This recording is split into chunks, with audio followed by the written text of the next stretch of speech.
With 32 National Historic Landmarks in Kentucky, there is a lot of history to learn about.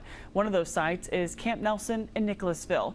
It was one of the largest recruitment centers for the United States Colored Troops, or USCT, during the American Civil War. WKYT's Carly Hogston brings us along as they celebrate their 160th anniversary this weekend.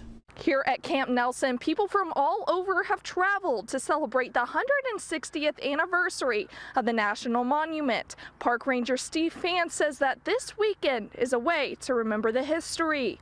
There's a lot of people that have come out here to learn about this really unique and complex story. I mean, the stories and perspectives and the things that happen here are nationally significant. In the over-century-long history includes the site serving as a recruitment and training center for the USTC.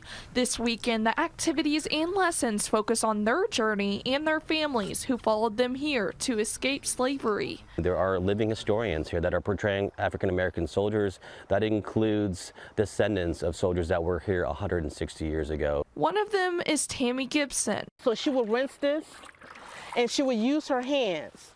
Who is reenacting the duties of the women refugees, like being a washerwoman, which would have only brought in $6 a month. She says that simple portrayals like this can spark conversation. Black history is American history, and I think if we can come to the table together, I feel like it'll be a better world if people can just have that open conversation. And she says that it all starts with educating yourself, which she does through meeting people at history events like this one. Meeting new people, descendants, I take those stories and add them to my oral stories when I do reenactments. So just have that oral family history, which I feel is very important.